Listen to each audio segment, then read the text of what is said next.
Hey everyone, and welcome to the first episode of the Tropical Rum Society. I'm Matt, and this channel is all about just the different rums that we have all around the world. Dark rums, light rums, spiced rums. We're just going to be taking a journey together. You're going to join me, I'm going to join you, and we're going to explore the world of rum and see what it's all about. So today, we're going to jump in with one of my favorite rums, the Appleton Estate Signature Blend.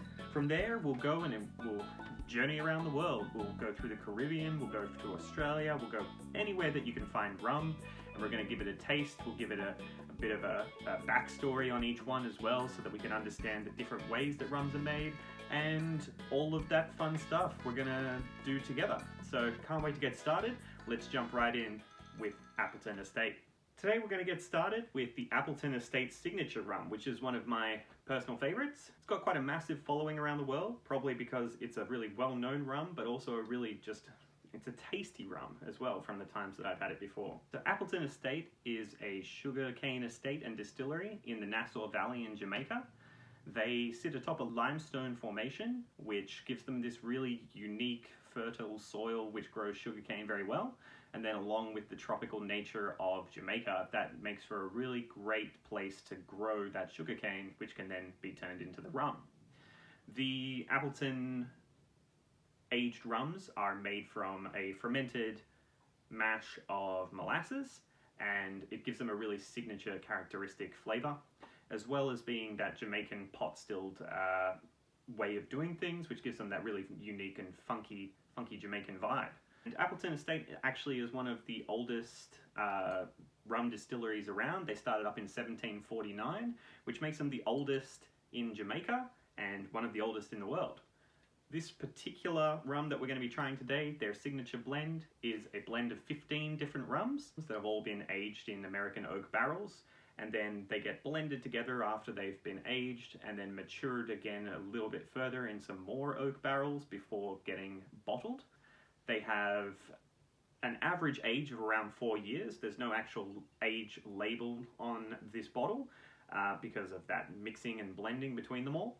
But this one is a really good entry-level blended rum. Things that I've read online seem to indicate that it might be ex-Jack Daniel's barrels that Appleton uses on their estate, but that's just something that I've read. It's 40%, which makes it about 80 proof, which means that it's not crazy on the alcohol content, but there's definitely going to be tasting some in there.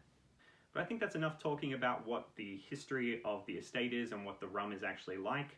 So we'll get into the fun part, which is actually tasting it. First thing we've got to do, put some in the glass here, and then we'll have a sniff of it, see what it smells like, and then give it a taste. Oop, that is definitely too much, but you know what? You can never have too much rum, so as we can see, we've got a nice little golden color there. It's quite a sweet smelling rum, doesn't really smell too much of alcohol. I'm getting my nose in there nice and deep, but I'm not getting really very much alcohol burn or anything on my nostrils, so that's always quite pleasant. Yeah, as I said, it's quite sweet. There's kind of sugary, caramelly kind of notes. A little bit of vanilla kind of fruitiness as well. So overall, this smells delicious. I'm a big fan of the Appleton Estate Signature Blend, so always love smelling that, but the thing I prefer is to actually drink it. So let's get to that and see what it tastes like.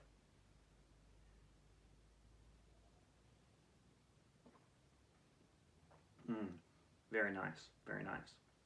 So it just kind of coats your throat as it goes down with a little bit of a smooth feeling. It's not really oily or anything like that. It's just very smooth and mellow. It's very pleasant to drink. When you let it sit in the mouth for a little while, it does warm up the taste buds, gives your mouth a feeling that it's definitely kind of not heating up, but increasing in warmth, increasing in flavor. I often find that some rums that are a little bit more sharp around the edges, if you keep them in your mouth, it starts to feel like it's growing in intensity in terms of the sharpness, whereas this is nice and smooth and mellow the whole time. It's very pleasant, very smooth. This one is probably not my favorite to drink straight or anything like that. It is one of my favorite rums, but I say that because I like to put it into a whole bunch of cocktails. So really good for tiki cocktails, really good when something calls for a dark aged rum. It goes really well to drop some of this signature blend into that. So overall, highly recommend this one. It's a great starting rum. That's why I chose it to start the video series. And yeah, can't recommend this any more highly than that. So thanks for joining me today in this first episode of the Tropical Rum Society. I had a great time tasting this Appleton Estate Signature Blend. I hope you do too if you join in with the tasting. And if you don't have one, I would highly recommend you get one, give it a go, and then let me know in the comments below what you thought of it. I'd also love to hear what you'd like me to try next. So if you have a favorite rum or one you think I should try, drop it in the comments below. I'll try to get a bottle of it if I don't have it already, and we'll be able to taste it together and see what it's like. But for now, that's it for the Appleton Estate Signature Blend. Time to get this one on the shelf, and I'll see you next time for another bottle.